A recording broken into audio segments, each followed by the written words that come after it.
The story begins with a man apologizing to someone and his daughter yelling at him to have some pride and not to bow before them, as that girl was the one who hit her first. The parent of the girls was ordering the principal to expel her from the school. The principal told Minji's father that it was her third time hitting someone, and the girl she hit, Hyori, her father was a politician who was trying to maintain his political image and that he was no joke.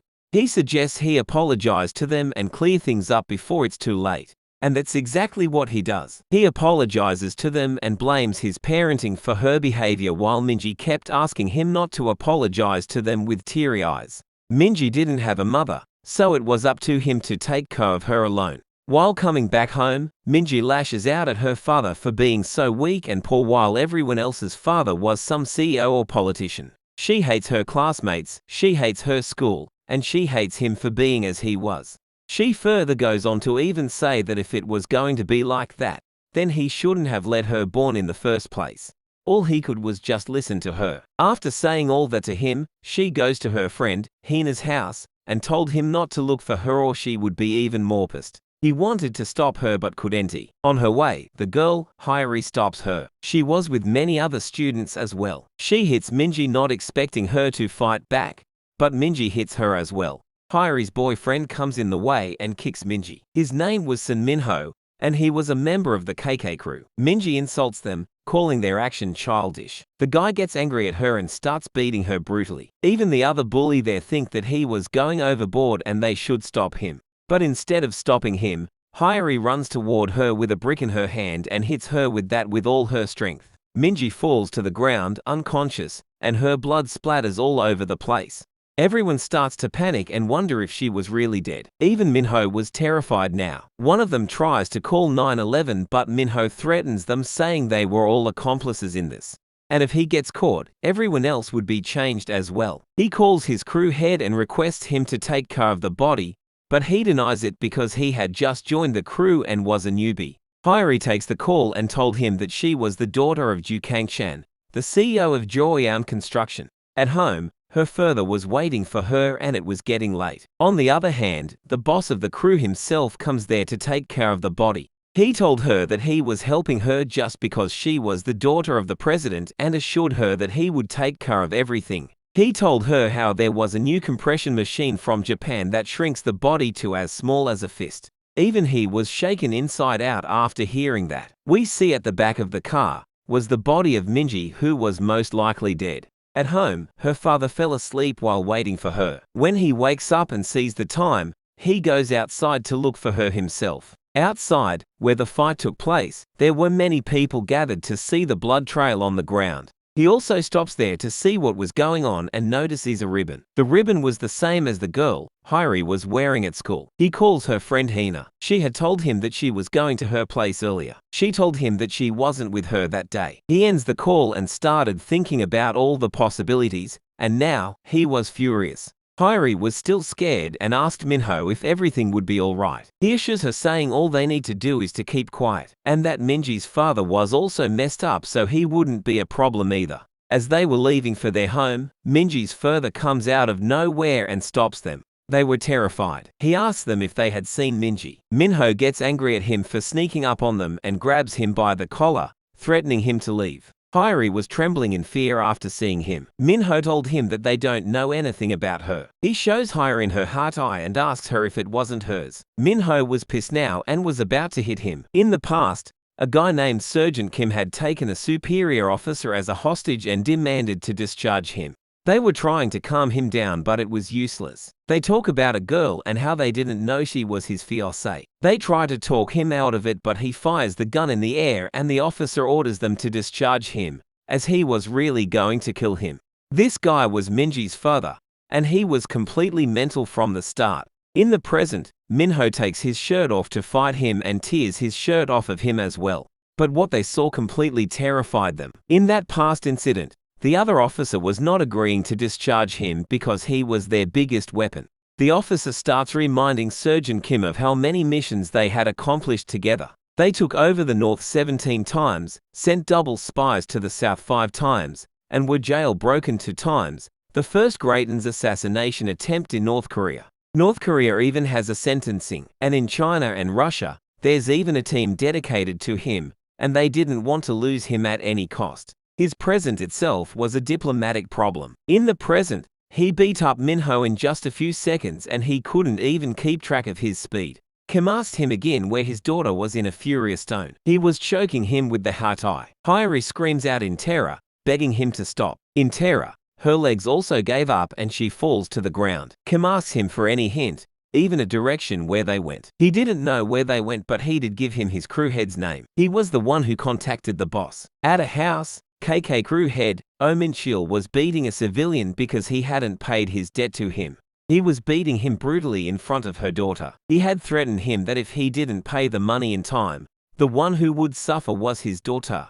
He was taking her daughter with him and made him watch them taking her. The girl was crying out for someone to help. Just then, Sergeant Kim also comes there with a briefcase. The crew head sends one of his men to check who it was. When he comes down, he sees that the front door was already open. He tries to alert them about the intrusion, but they only hear loud noise. Someone comes to the door of that room and starts banging on it. The other member was ready to attack as soon as someone comes inside, but the girls warns him in advance. The guy hits his own gang member instead of Kim, and Kim strikes back. Kim ties him with a rope to the ceiling and asks him where Minji was. He says he doesn't know what he was talking about and asks him crew head for help. But instead of helping him, he was planning on running away. Kim tries to catch him, but he managed to escape from him. As he was running, wondering who he was and how did he find him, he trips on a string and falls to the ground. He screams who put the string there and sees the whole alley was filled with traps. Kim catches up to him and ties him to the rope as well. He takes him to the house and starts beating him brutally,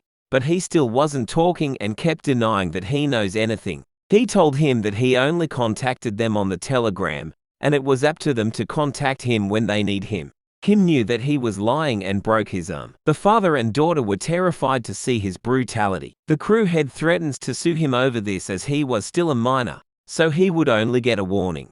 But Kim doesn't care about anything at the moment and kicks him in the face. He takes out his gun from the briefcase. He told him how he was feeling right now after losing his daughter while putting the silencer on the gun. He points the gun at him and says that he was ready to face the consequences. The guy was horrified as he knew that he was not bluffing. He was really going to shoot him if he doesn't get what he wants. Terrified, he confesses that he was not a minor and Kim really shoots him in the leg. He told him that the only reason he was letting him live is that he still thought Menji was alive. He threatens to kill anyone who causes her daughter even slight trouble. The crew head calls him a mental. Kim takes his phone and at the same time, he gets a text message from them. The message was that they were about to load her in the boat, and before loading her in, they made sure that she was dead. Seeing this horrifying message, Kim was broken from the inside. He couldn't hold his tears back and immediately messages them back to have a voice call with them. They receive the message, but the boss told him not to respond, suspecting it was the cops. They delete the group chat and threw the phone. Kim asks the guy while crying what that meant and told him to contact them again. He told him that it was impossible to contact them now as they had deleted the group chat. But Kim doesn't care now and told him to contact them no matter how. While he was interrogating him, the old man grabs the knife and stabs Kim from behind. The guy compliments him for doing so and told him to stab him a few more times. The old man did that so that the guy doesn't collect the debt money from him. But Kim managed to avoid the knife from hitting any vital spots, and now he was furious at him and was about to kill him. Just then, the cops come there. They were horrified to see the scene and asked for more backup. At the police station, the whole precinct was in uproar while the gang members were accusing him of trying to kill them. The cops try to find out about his identity, but they didn't get anything on the phone. They try to find out about him using his fingerprints, but they were shocked when they see his profile was blocked. They wonder how was that even possible. The guy told the cops that he was looking for his daughter and started beating him in front of the cops. Two big cops come there and they stop him. Kim's phone, which was in the cops' possession, gets a call on it. The cop reads the caller's name. It was her daughter. Hearing this, it was like he just woke up from slumber. The cop helps Kim get up and sees that he had already taken his handcuffs off and was shocked. The guy who was holding the phone turns around to ask them about the suspect's daughter when he sees all the officers and the thugs on the ground. He couldn't comprehend what was going on and Kim attacks him as well and told him to be silent. He picks up the call and asks if it was Minji calling. No one answers from the other side and ends the call. He tries to redial it, but the phone was now unreachable. After that, he just leaves the police station like nothing happened. After he was gone, the high-ranking sergeant was scolding the officer. Just then a guy in a coat comes there and slaps the senior sergeant and takes away his badge. This guy was from the National Special Operations Department, Director Kanguk Chio, code name, Ground Dog. He was specially looking for Kim and called him COD 66. They were trying to track his phone and were shocked that he still has it, wondering how could he make such a mistake.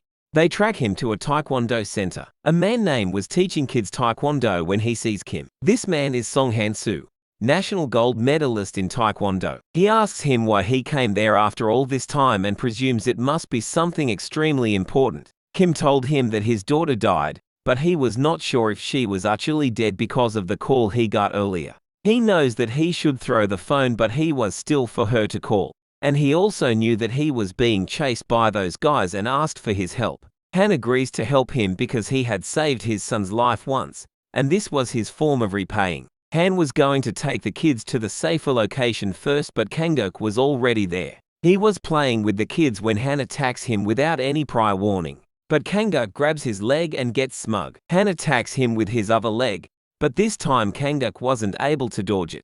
Han was telling the kid to go to a safe place when Kanguk attacks him, which Kim blocks. Kanguk recognizes him and was excited to finally find him. Han kicks him in the face again, and the rest of the detectives also come there. Han was beating all of them one by one. They were shocked to see him almost flying and defeating them one by one. One of them recognizes him. He told the others that he was so good at taekwondo that even North Korea invites him. Han and Kim run from them. Han asks Kim what he needed, a weapon, transportation, or to heal him first. But Kim demands the bunker. They get inside a van and get out of there. From the outside, it looks like an old crappy van, but inside that van was a whole setup to track and all kinds of stuff. Han guides him through the process to track her daughter's phone, and he manages to find it in just a few minutes. But the location was a bit far from there. They arrive at the location where her phone was, but there were a bunch of high schoolers who had made a gang called Gyeonggi Nambu. Han asked him if he was sure that her daughter was there. The vice captain of the crew told them to scram because today was their crew's meetup.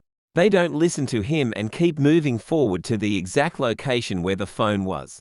The vice captain gets pissed and grabs Kim from behind. Kim tackles him to the ground in an instant and puts his foot on him. He derives to him Minji's appearance and asks him if he had seen her, while the other gang members attack him, whom he easily defeats. The vice captain replies that he hadn't seen her, and Kim threatens him not to get in his way. Inside the building was where the meeting was going on, and their boss was Shin Sun-go, Gyeonggi's undefeated boxer, who conquered 3 schools. Outside the building, Kim was taking them down alone while Han was asking around if the others knew about Minji. The delinquents get pissed and attack him, but he easily defeats them. The other students don't even try to fight him, let them passive. They beat the hell out of anyone who comes their way along the way. Kim arrives at the first floor and number 2 of the gang was waiting for him. He attacks Kim and sees that his chin was unprotected and goes for it. But Kim just easily dodges his attack and starts beating him continuously. He started to get furious at them for trying to get in his way. He arrives at the central building and searches for the boss of the gang. He was pissed to see Minji's phone in his pocket. One guy tries to mess with him and he slams him onto the ground in just one hit.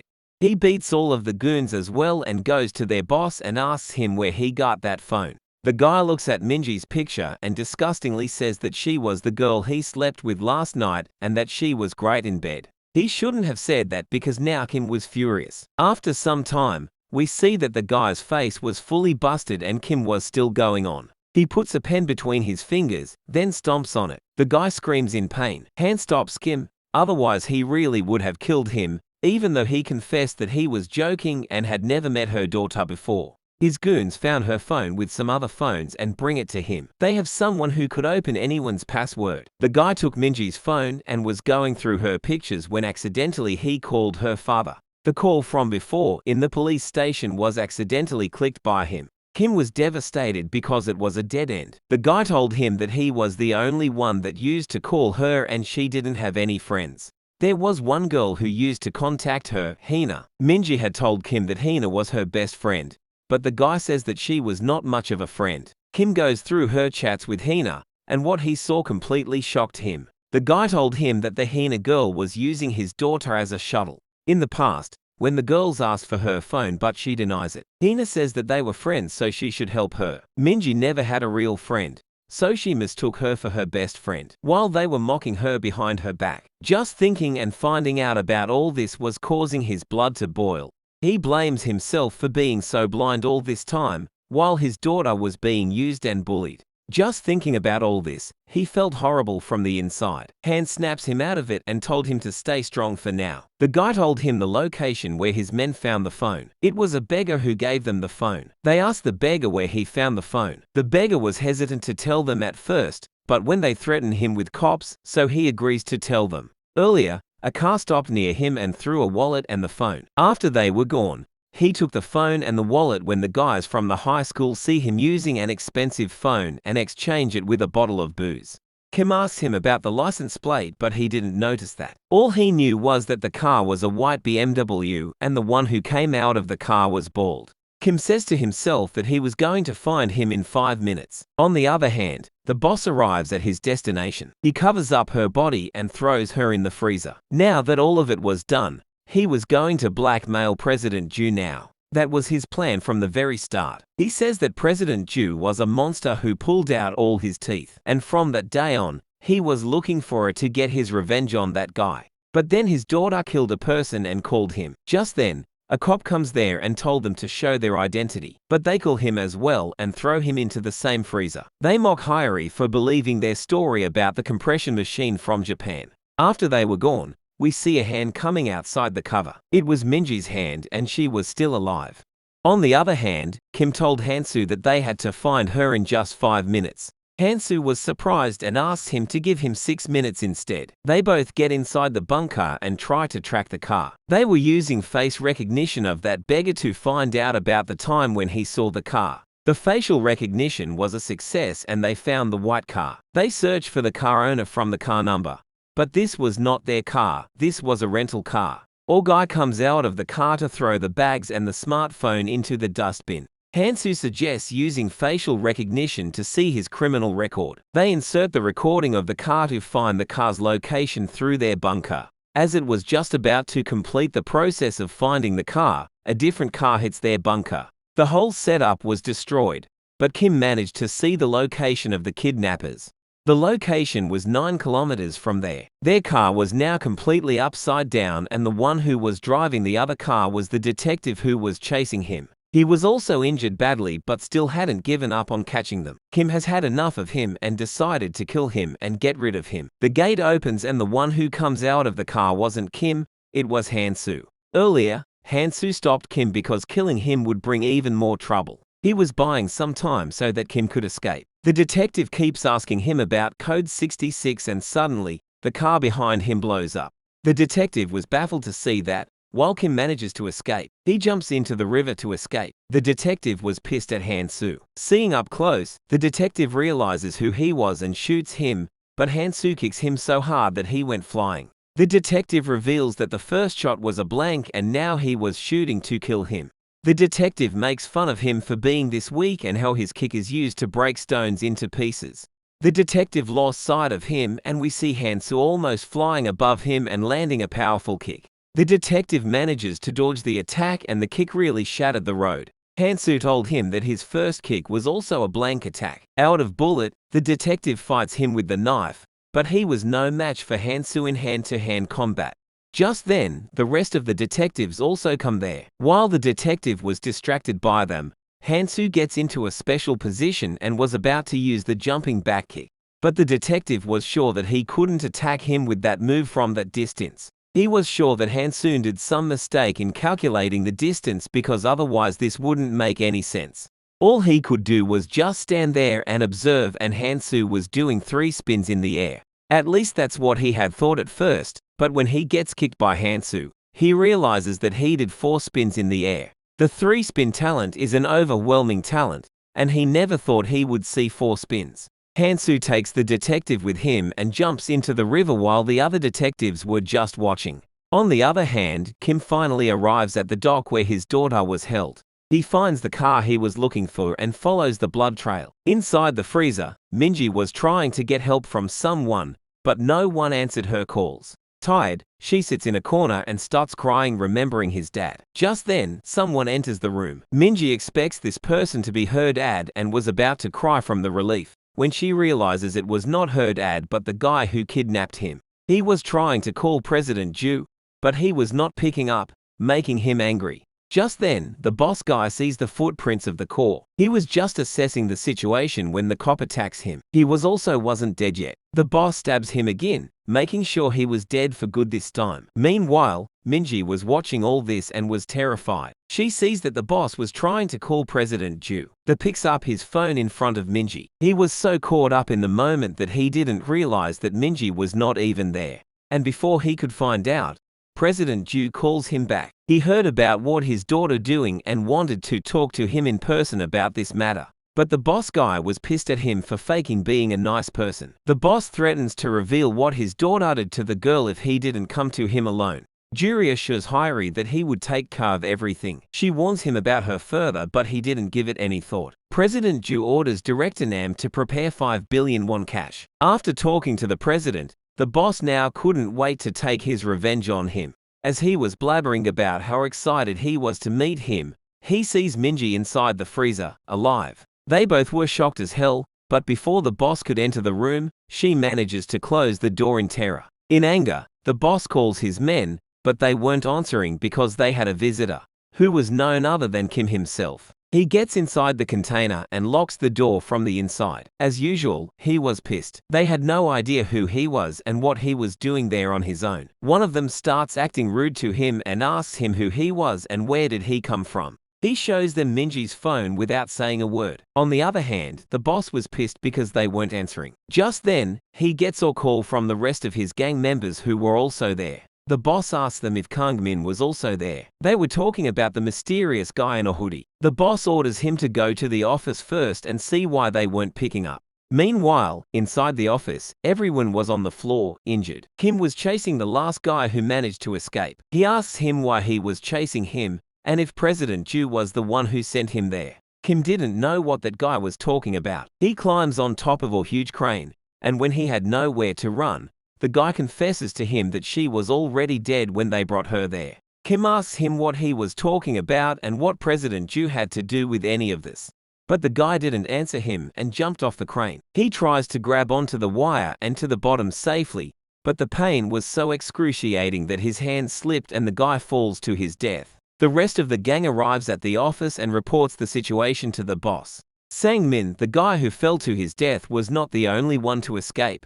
One more guy named Burger escapes as well. But as he was about to escape in his car, Kim finds him and starts breaking the window. But the window was too strong. Burger starts cursing him and challenges him to open the door, which he easily opens. Now the guy was terrified seeing him and started spilling the beans without being asked. He told him that the girl was freezing inside the freezer and they were also lying to President Ju that they were handing her over to Japan to get rid of her. But before Kim could ask him more, someone attacks him from behind. It was the rest of the gang members. They attacked him and instead of Kim falling, the bat got bent instead. While Kim was beating them, Burger manages to escape. He finds a truck and was planning on running when he sees Kim still following him. Kim suddenly comes in front of him and breaks the window. The truck bumps into something and the whole truck falls into the sea. But Kim didn't let him sink and takes him out of the water safely. Kim asks him to take him to the freezer where Minji was. Inside the freezer, Minji was now could bar the cold. The boss offers her to open the gate and he would let him go. Just then, Kim also comes there. President Ju was also on his way to the dock. He leaves everything to the planning Director Nam. His driver asks President Ju why he was letting someone like Director Nam get involved in some random gangster matter when they could deal with him without much effort. The president told him why and how that guy has survived till now. It's because he was a sly fox and doesn't trust anyone. The boss was negotiating with Minji that if she comes out, they both would walk together to bring down President Ju, and that he would let him go. But Minji knows he was lying and mentions how he would kill her just like he killed the police officer. The boss told her how he was genuinely planning to let her go, but since now she had seen him murder someone, there was no way he could let her go alive. Minji was terrified. Just then, he sees Burger all injured. He asks him what happened and suspects he was planning something with President Ju behind his back. This is what President Ju was talking about. He doesn't trust anyone, not even his men. But Director Nam wouldn't come out just for that reason alone. President Ju asks the team leader if he had heard the urban legend about someone who takes orphans away and fosters them into emotionless monsters.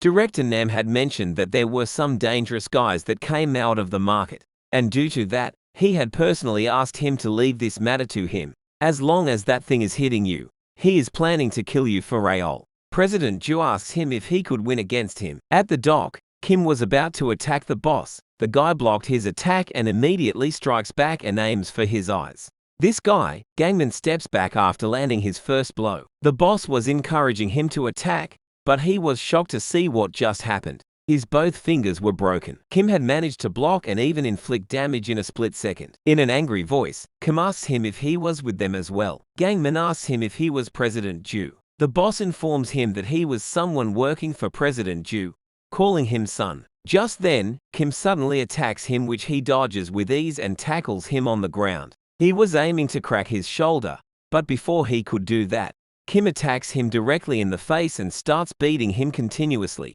But this time, Kongmin caught his fingers instead and broke them. Kongmin was about to tackle him again, but this time Kim double tackles him and threatens to crush his back if he doesn't give up. But the boss meddles and gets him off of him. The boss gives him the order to stop holding back and kill him instead. Just then, Kim attacks the boss from behind, but Kongmin comes in the way and saves him.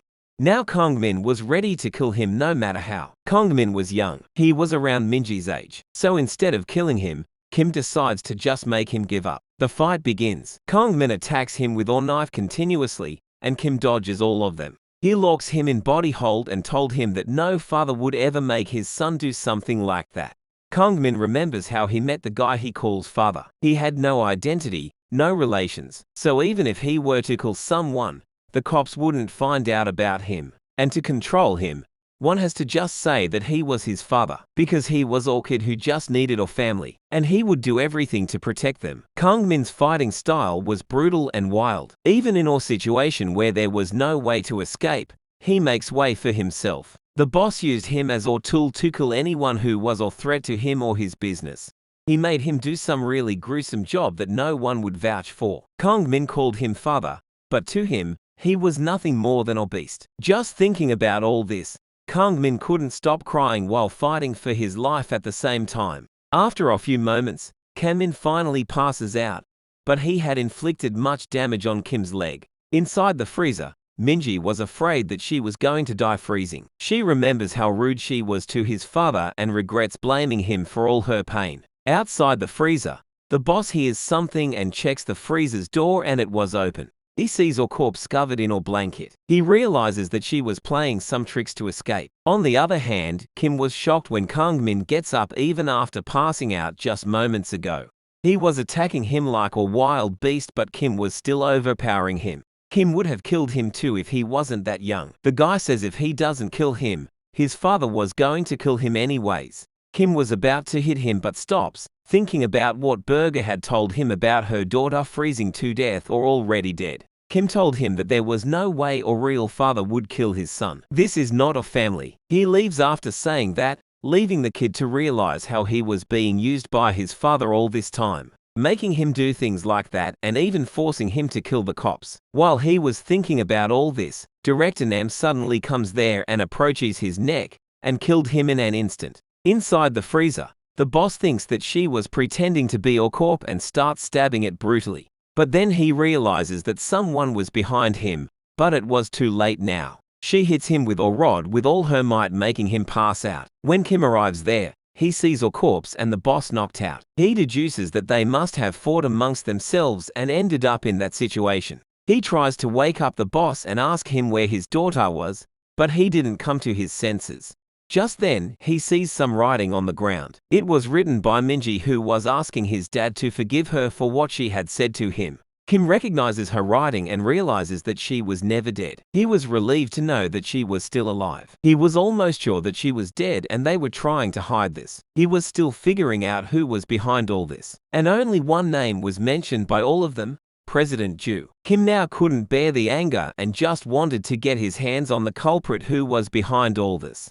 But he realizes that his priority should be finding her daughter first. After he was gone, the boss guy woke up. He was pretending to pass out all this time. He was wondering what happened to Kang Min when he sees Burger closing the freezer's door.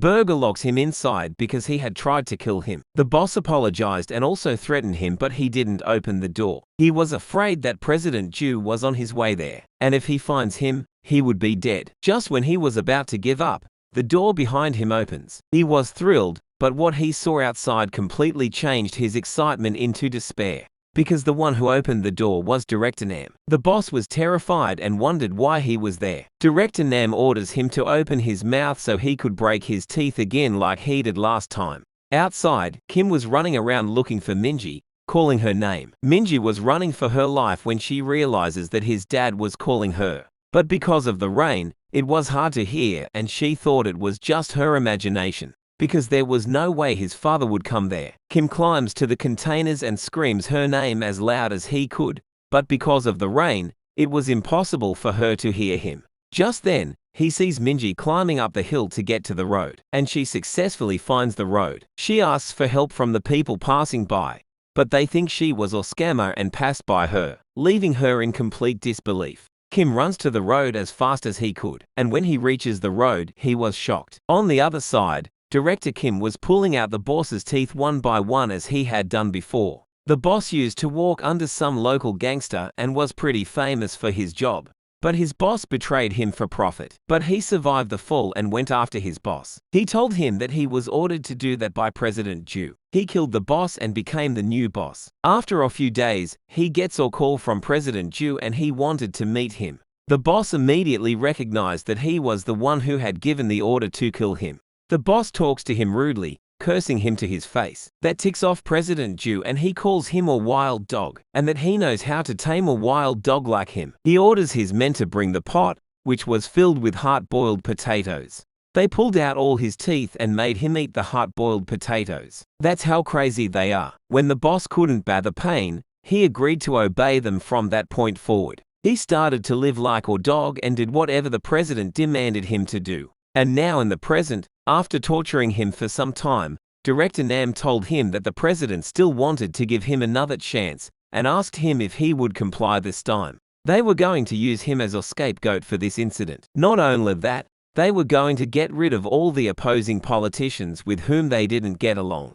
The director thought all of this in the midst of all this chaos. The boss laughs at him and asks him if he knows what life tastes like. Director Nam orders his men to stop him as he was about to commit suicide, but it was too late. He had already bitten his tongue. While dying, he told the director that the girl was alive and her father was following her. Before he could finish his sentence, Director Nam punches him in anger and orders his men to look for the girl and her father. On the road, when Kim arrived there, she was already gone and was nowhere to be found. She got a lift from someone, and that someone was none other than President Ju himself. Kim realizes that if he wanted to find her sooner, he would need some help. He calls someone and asks him if his license to kill was still valid. License to kill is the situation that gives the individual in the country the privilege of being exempted from murder charges. As Kim was running on foot to the location, Han-soo comes there on a scooter. Kim fills him in on the details and Han-soo told him that they should get out of there as a strong storm was coming. And we see the detective, who was rescued. He was super pissed and lashed out at his subordinates for being so relaxed and orders them to search for them. In an isolated place in the mountains, they clean her up and presented her in front of the president. President Ju asks her what happened to her, to which she replies that she only remembers waking up inside the freezer and meeting the boss who was trying to kill her. Then Ju goes on to ask her if she was friends with Hyori. She started fumbling her words and just said that they were not on best of the terms. The president started rambling about how much he loved her daughter, and he would do anything, cover up anything to save her. He told her himself that her daughter tried to kill her. That sent chills down her spine. She was terrified. He knew that she was trying to deceive him. Then inside the car, he knew that she was pretending to be asleep. Seeing her trying to deceive him, he perceives her as a bigger threat than he had originally thought and orders his men to take care of her. She begs him to forgive her and starts calling her dad for help. The guy was about to inject her with a lethal injection when someone rings the doorbell. President Ju was shocked because no one knows about this location. It was Detective, who was also looking for Kim's daughter, and they tracked her down there. When they didn't open the gate, they forced their way inside, breaking the door. The bodyguards there try to stop them, but he told them he was from the government and demands to get inside. All this time, the other detectives were keeping an eye on all of them. That's how they got he before Kim and Hansu. They assumed that he was looking for his only daughter, and if they get to her before Kim, they could catch Kim this time. President Ju was watching all this from the top. They aggressively come inside and start racking the place, while President Ju was still not fazed and was acting with calm. President Ju asks him what position he was on, and that ticks off the detective. The other officers inform him that there was no one inside. The detective orders them to just wait because, from the National Special Mission Bureau, the 6 gold stars were on their way. As they arrive at the location, the one waiting for them was Director Nam. One of them tries to get him out of the way but gets beaten up instead. One more of them attacks him and meets the same fate as the other guy. And now it was the old man's turn to show his strength. Inside the house, the detective mentioned that he still didn't have a warrant, but that wouldn't matter after they were done with them. Just then, the old guy enters the house, and the detective was shocked because the one who was behind him was directing him. He alone manages to defeat all the 6 gold stars on his own. The president told the detective how he fears nothing. Outside the house, inside the jungle, Kim and Hansu were watching all this. They knew that the detective would go after Minji if he failed to catch them. So they followed him and arrived at this location. Now that they were Hansu asks him how he was planning to get her out of there. To which Kim replies that there was only one way. The way they used to operate before. As they were about to get to the mission, Hansu stops him. We see that one of the 6 gold stars was entering the house from the back door. The detective was lashing out at President Ju for interfering with their investigation. Just then, one of the other detectives informs him that the warrant was cancelled and the Vice Minister of South Korea wanted to have a talk with him. After listening to the Vice President, the detective realizes that they were all in cahoot in this matter. He was frustrated at the system and warns President Ju that he would definitely come back for him. He gives the order to the officers to return. As they get inside the car, the president and the others kept staring at them until the end. The detective orders the officers to get out of there naturally. He was being so cautious because he had managed to get Minji out of there. Just then, one of the bodyguards informs them about this. They try to stop them, but it was too late. They were already out of their reach. Director Nam was surprised because they were weak and he had definitely taken all of them down. The detective mentions that they were top in their own field. He never said that they were good at fighting. Their objective was complete, and they took what they had come for. The 6 gold stars are more suited for search and secret operation than all battle. Now what had occurred from Minji's perspective. The president had ordered the team leader to take her underground and wait there until he gives him the signal to come out. When Minji opens her eyes, she finds a different guy, one of the 6 gold stars. She was grateful for them and expresses her gratitude. But she soon realizes that these guys were no better than the others and her situation was still the same if not worse. The guy choked her and made her faint. The detective compliments him on being like them now. Inside the other car, inside which the rest of the 6 gold stars were, we see a figure behind them. It was none other than Kim himself. He was ready to take them down. The director detective told them to not pick up any external calls because this was a big and sensitive matter which involves President Ju and Code 66.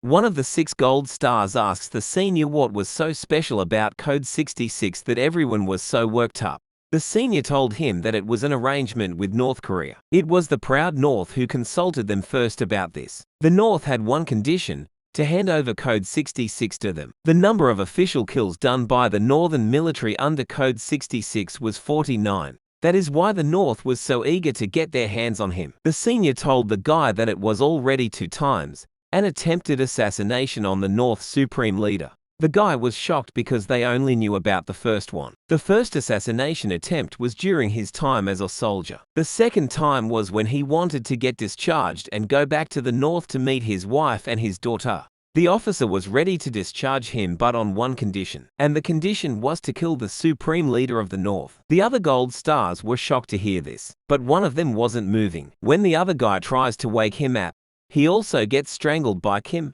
but the guys in front had still not noticed him. After strangling both of them, Kim attacks the rest of the two in the front seat. Seeing the car acting weird all of a sudden, the other officers try to contact the directing detective, but his phone was official. Kim uses the walkie-talkie to contact the detective and threatens to kill him if he even touches her strands of hair. But the detective was confident because they were already at the headquarters. He mocks Kim, saying how he managed to take his daughter under his nose and he couldn't do anything about it.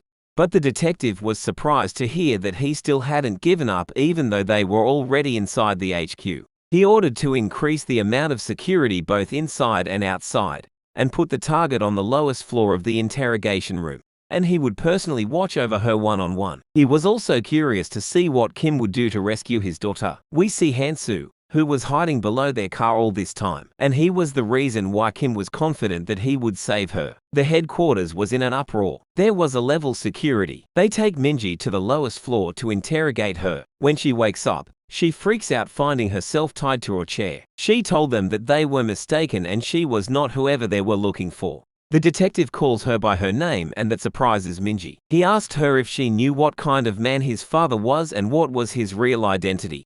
She told him that her father was just a regular person and he had nothing to do with anything bad. The detective gets impatient and told her that her father was a really famous spy. He was so well known that even other countries were keeping an eye on him. That's why he couldn't take any actions on his own, otherwise a spy from the north would come for him. He was silent for 19 years, but suddenly he is running around wreaking havoc. They didn't know the reason for his actions, but the mess he was making in the process was no joke and couldn't be ignored.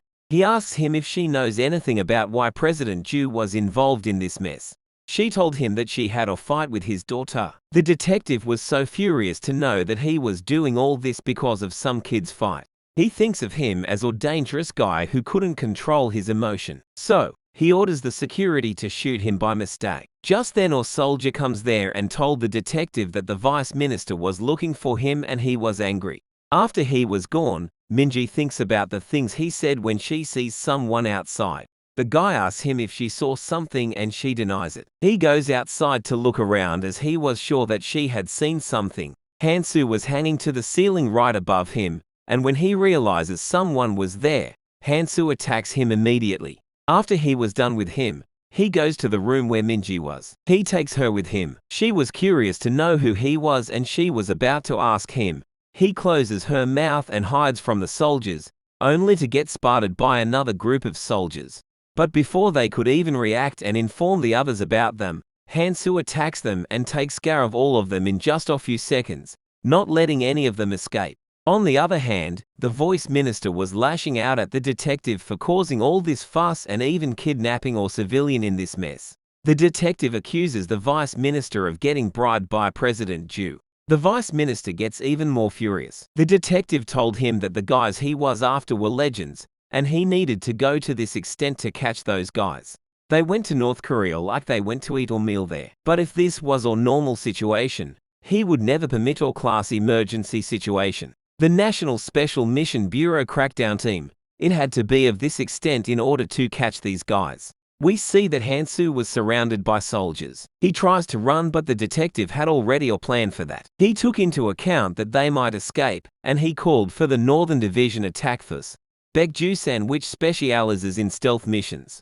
As they were trying to escape, the team attacks him from above. Han-soo avoids the attack but still gets injured. Now he was finally trapped and had nowhere to go. They wanted to take care of them quickly before North hears about this and makes a move. The detective also comes there and mocks him for overestimating his ability and thinking he could escape the headquarters of the Special Bureau. He gives the orders to take care of Han-soo and keep the hostage. We see the stealth team lurking above him. They all attack him at once, and he had to fight them while protecting Minji. He puts up a good fight, but even he has only 2 eyes. He couldn't keep up with them while protecting her, and as she was about to get stabbed, the time for her seemed as if it was stopped. She sees some threads all around that area, and before they could attack her, the vice minister gets caught in the thread and orders them to stop. It was Kim. He threatens to kill the vice minister if they even move. The detective tries to make a move, but the minister gives all the soldiers clear orders to stop and drop all their weapons. As the soldiers start dropping their weapons, The detective yells at them for disobeying his orders. But the minister curses the detective and the soldier drop all their weapons. The detective warns Kim, saying he wouldn't be able to get out of there just because he was holding a hostage.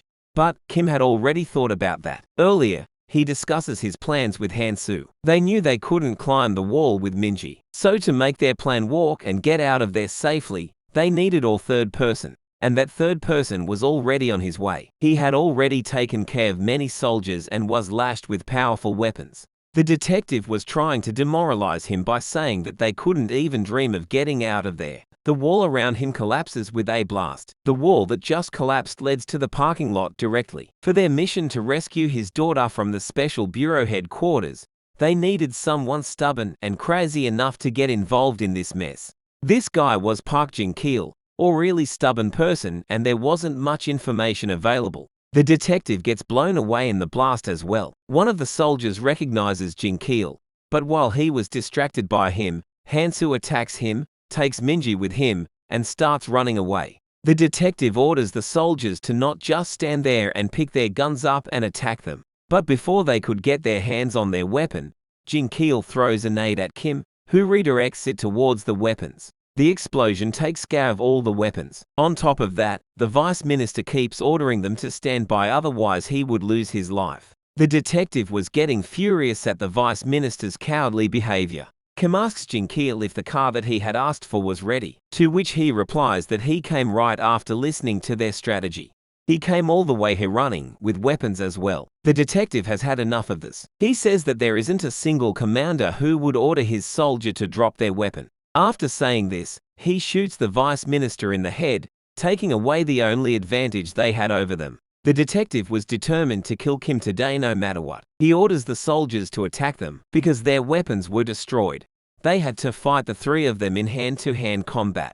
The three of them destroy the first wave of the soldiers in just one shot, shocking the detective and the other soldiers. Kim says that it was better this way, because he couldn't just leave them be after what they made Minji go through. Minji was overwhelmed by all this, so Kim says that they had to take care of them quickly. The stealth team's leader thinks that they were joking, because there was no way they're thinking of getting out of there. While he was mocking them, he realizes that Kim was already in front of him, without him noticing. He beats their leader first and all of the other squad members attack him as well. While he was fighting, Jin-kil was having small talks with Minji. A knife comes flying at him, which he shoots with his gun without breaking his conversation with her. The rest of the fight, he fights the same way. When their attacks couldn't get to him, they attack Minji. But Han-soo comes in the way to rescue her again. As the fight went on, a thought flashed through the detective's mind. Maybe he was wrong to mess with him, but still, he couldn't believe how the stealth team lost. They were in the top 5% and were highly trained. While he was thinking about all that, there were only 20 people remaining, and the numbers were decreasing even more as time goes by. They were using simple martial arts, but how could they compete against military training? Jin-kil was even talking on the phone while fighting. The detective couldn't comprehend what on earth was this situation right now. And soon, the soldiers finally gave up. After he comes to his senses, he sees three middle-aged men in glasses standing in front of him. And all he could do was watch as they took his keys and left. He couldn't do anything as it was an overwhelming defeat for him. And now he even had to explain the death of the vice minister. On the other hand, Director Kim gets background information on Kim. He finds out that the girl's father was in special forces. But this still changes nothing. He could still just kill him. While all of this was going on, one of the soldiers was still inside the bathroom. He comes outside hoping nothing happened while he was gone. But what he saw was a completely different story. One officer told him that the central station was wiped out by one single man. They were talking about Jin-kil. This was the reason Jin-kil was late. They get inside the car and get outside without caring about the guards. Just then, the remaining guy announces that the central station was destroyed and they were to shoot outside any unauthorized vehicle. They start shooting at the vehicle non-stop. Kim fires back and injures one of them. Before the rest of the reinforcement could come, they were already out of their reach. Seeing this side of her father, Minji was baffled. He remembers the times that she had spent with him, and how he was just a normal loving dad. But seeing him in this state made her wonder if he really was her father.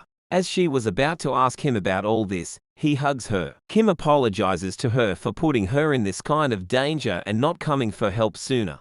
After going through all this, she was finally relieved and couldn't stop crying. Just when they were thinking that they were safe now, a truck crashes into their car, followed by two more trucks which sound them from the side. A truck in front opens its gate, and the one waiting for them on that truck was none other than Director Nam. He was with his team and all of this was his plan. He gives the orders to start the mission. The truck behind the car pushes the car inside the other truck. Jin Keel laughs at him for acting all tough when they were just kids. He was also curious to see what the kids these days were capable of. Park Jin Keel, strength unknown, nickname Otter 1, participated in the Civil War in West Asia 3 times, participated in the Civil War in the Middle East 12 times, participated in the dispute in Iraq 7 times, intervened in the Palestinian surprise attack 3 times, and much more dangerous mission like them over the years. He survived through all of that, with a total record of 189 kills. All 3 of the trucks pushed together and made the car go inside the truck.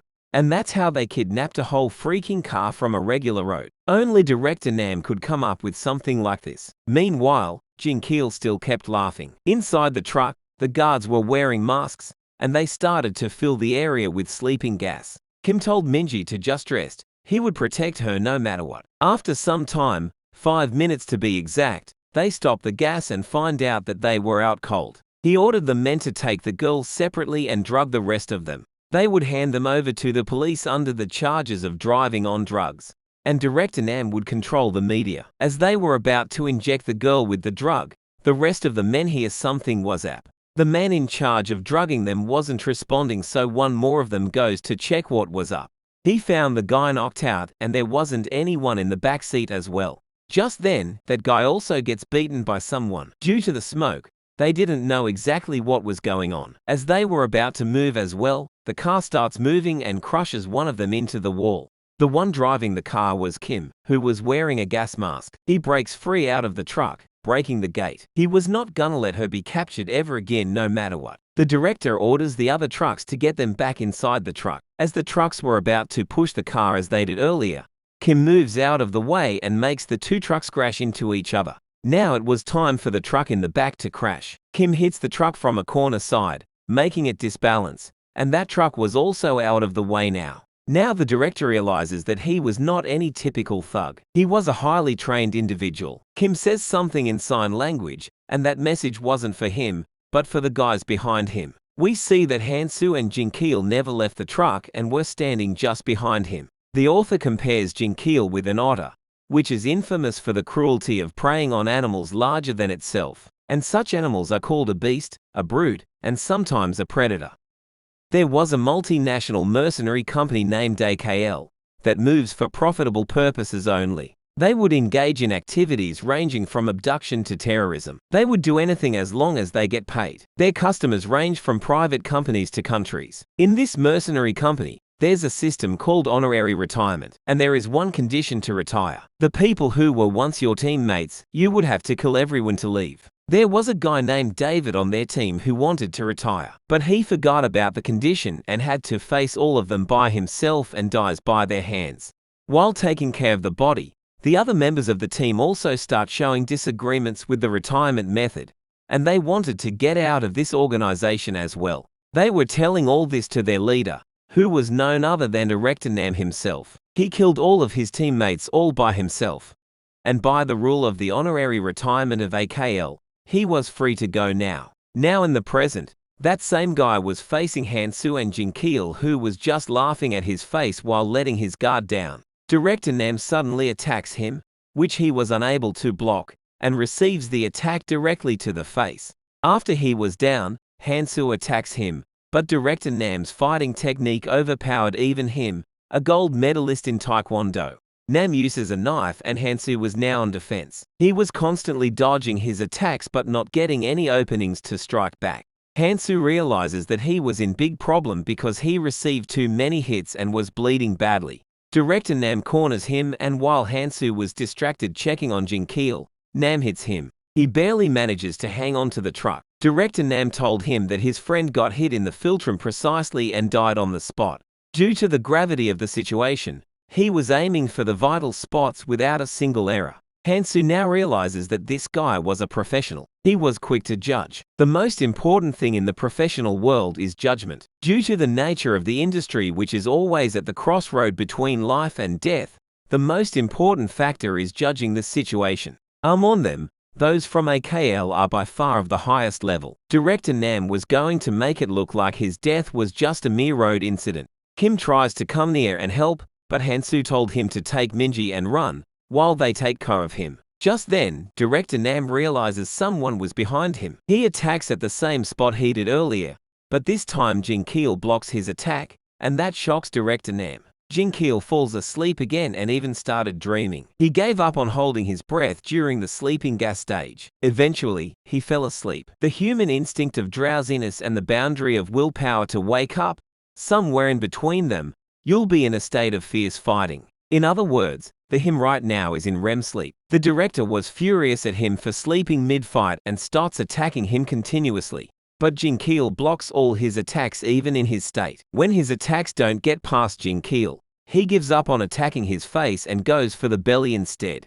As he was about to attack, he receives a brutal punch from Jin-keel. Finally, this was the moment for him to wake up. He was pissed because Director Nam aimed for Dabin, her daughter's image that he was wearing. His strength was tremendous. Nam feels like he was just hit by a truck. Director Nam starts rambling about how he was mistaken, and how their death would be reported as a death from a fall. At that moment, we see that the judgment that he was so proud of started to break down. Jin-keel gets the smell of war from him and says he was like him in many ways, but he smells like a novice too. He acknowledges Nam's strength and decided to fight him earnestly and show him man-to-man. Team leader Han reports to the president that he was in some kind of problem, but the president doesn't cave. He loses or wins, because he was confident that no one could touch him. On the other hand, the fight between Director Nam and Jin-keel was insane. Director Nam was striking him with insane speed, but Jin-keel was blocking all his attacks precisely.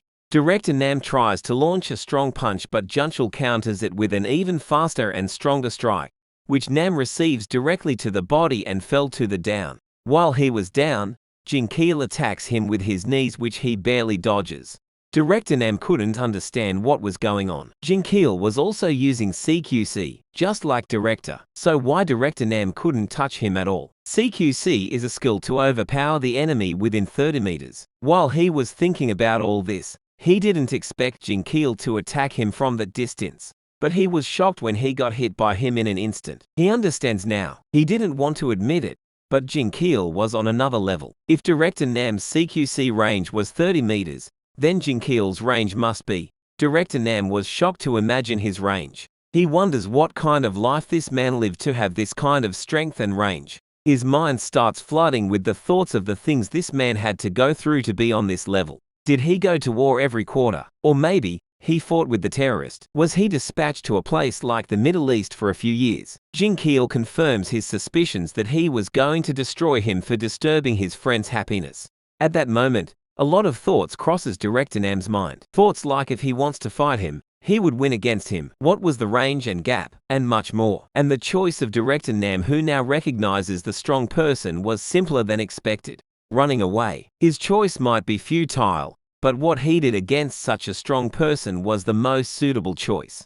Jin-keel also admits that he was smart and was making a good decision. He jumps off the moving truck because it was better to tumble down and break a nun than fight a monster like that. But he didn't account for was that Kim never left and was waiting for him outside.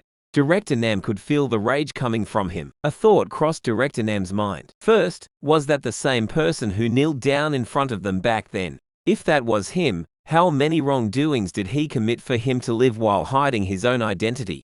And second, why was he now falling down? Jin-keel was still not done with him properly. He brutally beats him and slams him against the truck's wall so hard that his face appears from the outside. And finally, Director Nam was down for good. Just then, they arrive at their destination. The guy in front didn't realize that it was the director who was getting beaten up all this time, not the other way around, and they kept driving. They were shocked to see Jin-keel coming out of the truck instead of the director.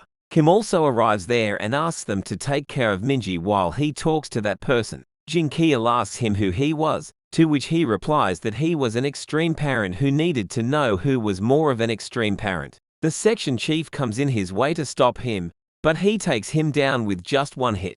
He was furious and didn't want any more from them. The rest of the small fries attack him as well, but as expected, Kim takes all of them down in an instant. He told President Ju that they needed to have a talk. President Ju starts laughing because he thinks that Kim was the same as him. He would go to any length to protect her daughter just like him. President Ju reminds him of the things that he did wrong to him, how he pretended to be nice and was using his desperation for his public image. He had said many things to him that day. The way Kim raised her daughter in poverty, he called it child abuse and humiliated him in front of her daughter. President Ju offers him to walk under him and he would pay him 100 million won per month. Kim remembers how his wife's last wish was that he took care of Minji no matter what he needed to do in the process. She had asked him to leave everything behind and just take care of their daughter. Minji's father told him that they should resolve their problem man to man. Kim told him to set the rules and he would yield a bit. President Ju has had enough and punches him first with all his might. He starts humiliating him and threatens him, saying that if he were to refuse his offer and decided to go for revenge, he would make sure to make Minji's life a living nightmare with his power and money, and there would be nothing he would do that could stop that. Even after listening to all his threats, Kim punches him anyway, remembering what his wife's last wish was. Kim answers him what President had asked him before, that he was from anti-North Korean operative Baekdusan Unit 1, code name 66. He told him if he doesn't decide the rule, he would decide for him, and he challenges him to do one touch. On the other hand, Hyori was worried about his father and asked his bodyguard if there was any news. Just then, the bodyguard got a call, and the man on the other side of the call informed him that the section chief Nam had been passed out and he was in a very bad situation. They send more support to the location to support Chief Nam. At the location, Kim punched the president so hard that he nearly passed out just with a simple punch. But Kim stopped him from passing out and told him that it was his turn to him. This was the first in a Kim very long time President Ju had felt like this.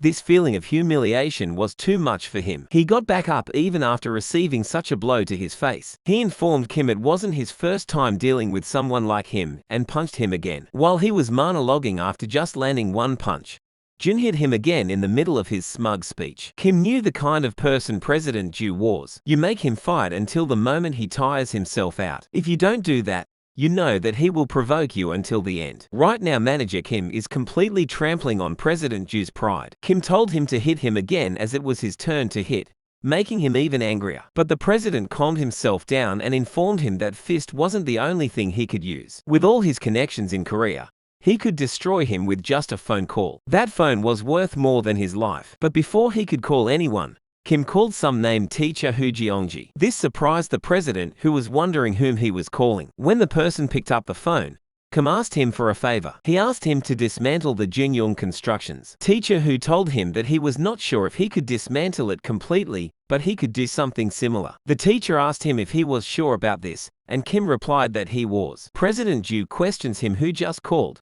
and what did he do? Just then, he got a call from his legal team. Kim suggested he pick up the call and informed him that there were skies beyond their skies. President Ju was just baffled. The teacher told Kim no matter how close they were, they couldn't just do it for free. Kim agreed to work for him and earn him back for this favor. President Ju was on his knees. He didn't know what was happening anymore. While the legal team was informing him of what was going on, Minji woke up from her sleep. She didn't remember anything after getting into the truck. She saw her father talking to President Ju. President Ju hit him again in anger, asking him what he did to his company. Kim hit back, slamming his face on the bridge because they were still doing one touch. Now thanks to President Ju, it was clear to Kim that he would do anything to be a prideful father from the inside, even if he had to become a monster on the outside. Seeing this, Minji couldn't stop her tears. Hansu requested her not to hate her father too much after this. He may be clumsy in expressing his love, but she was the only one he cared about. How could she hate him after she heard him say that? That day, she saw the bottom of her dad's heart for the first time. Her dad, who never gave a proper answer to anything she asked, actually really loves her a lot. Her dad, who looked indecisive, was actually a person who lived with great determination and endurance. She thought that her father didn't know her, but she was the one who didn't know him. To cheer her up and lighten her mood, Park Chun-chil asked her if he should tell her his father's secrets. Hansu told him not to tell her that story, But Hanchul didn't listen to him, saying she needed to know everything about his father at this point. Minji was confused about what they were talking about. Hanchul asked her if she knew how they met his father, but of course, she didn't know about it. He told her how they were very different in the past compared to now.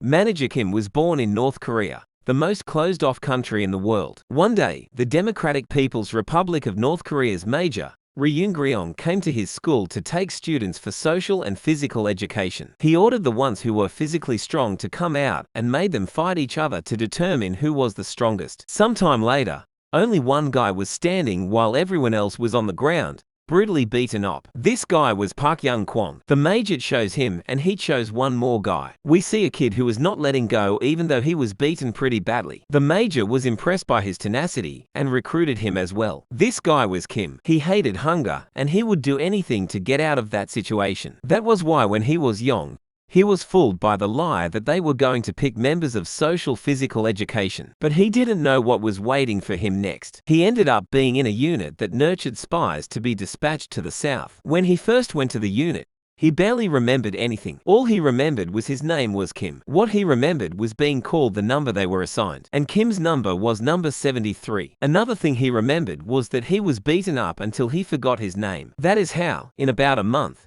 they forgot their first and last name. The training was hellish. Every day it was training that hung between life and death. They were being fed poison. They were underwater with their hands tied. They were shot right next to them during the night. At the end of such a training, that hand between life and death, there were 8 people left. Park Young was sparring with Park Young again, but he still couldn't beat him after all this time. He keeps losing to him every time they fight. Because he lost, he was beaten by the trainer and was ordered to not eat dinner as punishment. He was roughed up pretty badly, but Park Kwong offered him his share of rice ball. But Kim refused to take it, thinking he was pitying him. Park Kwong wanted to help him because they were from the same middle school.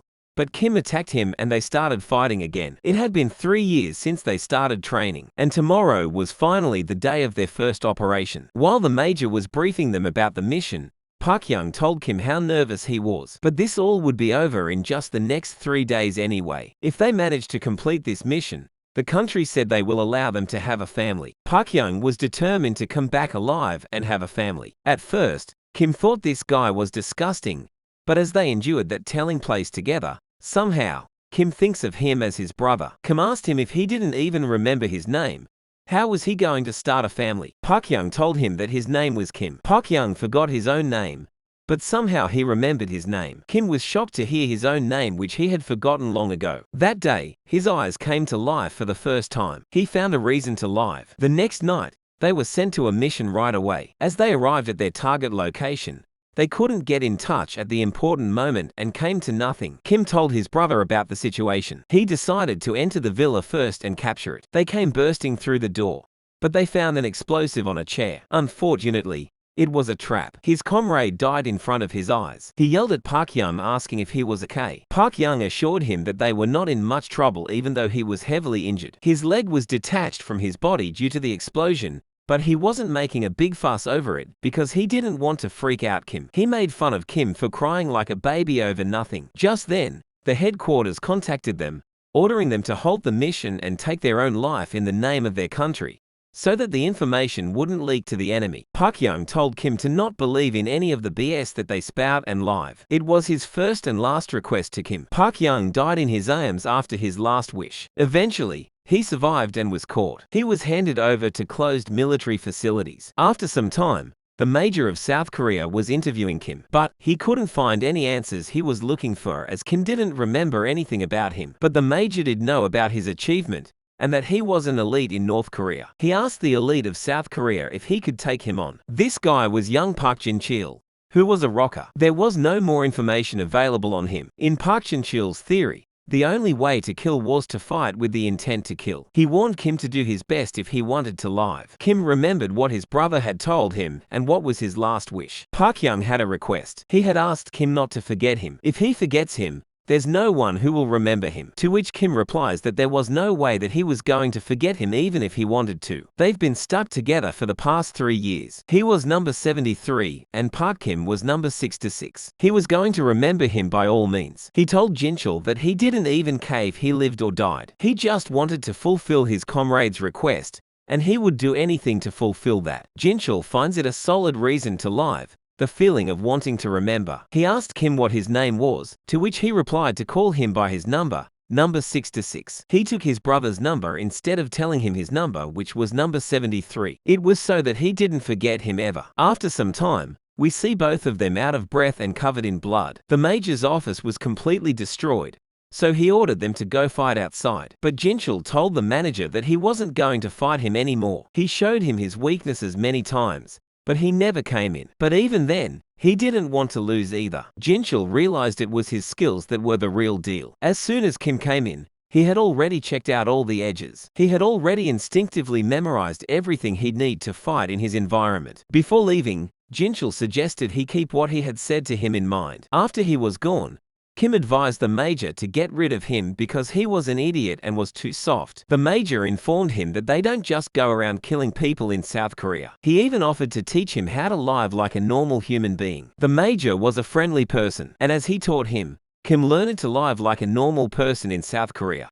It had been 2 years since then. Kim was now a part of the South Korean force. The major assigned him to be a part of the Northern Maneuver, saying it was his chance to get back at his motherland that abandoned him and to prove his patriotism to the South. Then he would be able to acknowledge him as his son. But behind that friendly facade, there was a hidden reason. After the Northern Maneuver team left for their mission, an officer told the major about the concern that the president had. He had expressed his concern about having a North Korean member within the unit. That's why the president wanted to see number 66 deceased after the completion of the mission, and the major was completely fine with this. They arrive at the mission's location and are ready to move in. We see a North Korean major who was planning to sell some top secrets. But before that, a bullet pierced through his head. They easily acquire the documents. Before moving on to their next task, they got orders from above to get rid of Kim. The soldier apologized to him, saying there were some people above who were uncomfortable with him. Moments later, the North Korean pursuit team entered the hideout, and what they saw shocked them. Everyone was down and soaked in blood except for Kim. He voluntarily got arrested. He was so tired of it that he wanted to give it all up, but thinking of his brother number 66, he couldn't do that. He was being interrogated and tortured, but he was still not opening his mouth. Just then, a senior officer comes there who immediately recognizes who he was. There was a rumor that he could kill anyone. This guy was the person who had chosen him as a candidate. He freed him from there and took him with him, saying he was his buddy from years ago. While they were chit-chatting, Kim asked him with his emotionless face why he made them forget their name for absolutely no reason at all, and that if he had taken them in, he should have taken care of them, not throw them away. He was clearly hurt, was crying, but he was showing no emotion on his face. The major informed him that he was forced to do that. If he hadn't done it, someone else would have replaced him. But even then, he was sorry. He gave him a second chance to live his life as long as he stayed in the town. Ironically, the first taste of freedom he felt was in North Korea. It was infuriating and unbelievable at the same time. And this is when he met the girl of his life in that place. It was love at first sight. They soon expressed their feeling to each other. But his happiness didn't last long. The major wanted him to get rid of someone. He informed Kim that the rumors of him being back were spreading like wildfire, and it was not easy to suppress them. Rumor has it that they were planning to get rid of him and his future wife. Kim understood the mission. He would kill for him, and in return, the major would provide him and his wife protection. The man major wanted gone was none other than the supreme leader's eldest son. But Kim didn't hesitate even for a second and took the job. At the same time, in South Korea's National Intelligence Service headquarters, someone else took this job as well. They told the guy that the eldest son had developed a nuclear weapon. That's why, for the sake of South Korea, he ordered Janchul to eliminate him. He was coming to Harbin in China for some business. This was their only chance to get their hands on him. And not just him. There was one more guy who was given the contract to eliminate the eldest son. It was Sung Hansu, the Taekwondo medalist. Due to the impossible nature of the mission, those three of them were about to meet for the first time. Kim arrived at the hotel where the target was staying, but he was there a week before him to prepare for his plan. He asked them for the rooms that were above or below the room the target was going to stay in, but those rooms were already occupied. Kim understood something was wrong. We see that those rooms were occupied by Jinchul and Hanso, who were already preparing for their mission. Not having any other choice, Kim took room 1406, which was the same room that the eldest son was going to stay in a week. The receptionist told him that he would have to empty that room within a week though. Kim knew they were listening to him and gave them a message. He told them that since their mission overlapped with each other, they should have a conversation so that they wouldn't interfere with each other's mission. He invited them to a nearby restaurant. Kim was waiting for them when he saw someone familiar. He immediately recognizes Hanchul and asks him what was he doing there. Hanchul made an excuse saying he was just there to meet someone and just happened to be in the same hotel. After that, Hanchul suggested he put down the gun that he was holding. He was not here to fight him. Kim puts away his gun and suggests he does the same. When Kim saw how much firepower he was carrying, he asked him if he had lost his mind. They both point out how their outfits looked super suspicious, but their outfit was nothing compared to how much Hansu's attire stands out. They immediately recognize that he was the third dude. All three of them have a drink together while pointing out that their first and foremost priority should be not to stand out. They both insulted Hankil's outfit. Hansu was done with all the BS and told them that he was there to eliminate the eldest son of the North's supreme leader, and he ordered both of them to stay out of his way. Jinchul felt as if his prey was being stolen from him and also stated his purpose of coming here and challenged them to stop him if they could. Hansu took this personally and started laughing. Then he proceeds to break the table in front of him. Their plan to lay low was a bust. Everyone there was now looking at them, including some gang members. They started fighting while Kim was just sitting thinking about what the major had told him. If this mission failed due to some outsider, they all be dead, including his girl. He suggested that they should decide somewhere else who was the boss once and for all. That way, no one would be able to interfere with the mission. But before that, they had something else to take care of. The gang of that area had surrounded them for causing chaos in their region. Without a word, all three of them understood the assignment. Just the three of them took the whole gang down within a few minutes. As they were about to fight among themselves, the cops came there and they had to run away. When the cops arrived at the restaurant, they found all of the gang members on the ground, but there was no sign of the three of them. 3 days after the incident, Kim was in the hotel again when Hansu also came there and SAT next to him. Coincidentally, they were thinking the same thing, and these two were not the only ones who were thinking the same thing. Jinchul was also there. Hansu told them that it had to be him who got rid of the eldest son. They should just stay out of it, and their mission would also be completed without them having to lift even a finger. But Kim remembered what the major had ordered him. He needed to be the one to kill him, or there was no reason for the major to provide security to her girlfriend. As they were quarreling over who should be the one to kill him, the eldest son's security arrived there before they were supposed to. When they found out someone else was using the room they were planning on taking, they found it weird, because that room was the most expensive one. They found it very suspicious and decided to look for another hotel. They also increased the security level. At that time, without talking, they all came to the conclusion that the mission had just become impossible to do alone. At this point, it would be a war of information. They were thinking the same thing and saying the same thing at the same time, that they should work together. They made a plan with all the information that they had and decided to gather the next day at 2 p.m. The thing that they were more concerned about was the security. They had no idea who was coming as the security guards. The next day, all three of them arrived there 3 hours before the assigned time. They argue with each other about why they were there before the assigned time when a security guard spots them. But before he could even do anything, he was barraged by Hansu and Kim. While these two were busy dealing with him, Jinchul ran inside while screaming. All the guards were now after Kim and Hansu. Before they could take their guns out, Kim shot them with his gun. Jinchul enters the hotel and is welcomed with a punch to his face. This guy was from the North Korean security team named Dandelion, and his name was Mun TBM. Hansu was also attacked by someone skilled out of nowhere. The guy knew he was Hansu, the national medalist in Taekwondo. He was also from the security Dandelion. While the security guards were focusing on those two, Kim managed to enter the room where the eldest son was supposed to be. But when he arrived at the room, he couldn't believe what he saw. His wife was also there between all the security guards. She saw him sneaking into the room and told him to just come outside and that they needed to talk. The guard freaked out hearing number 73 was there, but he easily got rid of them and came down to ask her what was going on. He asked her to explain to him this well because he was not in his right mind. He was saying all this while crying. But before she could say anything, the captain of the Dandelion security came there and informed him that she was just a puppet all this time. The major used her to get to him and use him as well. The explanation was simple. To the major who wanted to start a coup d'etat,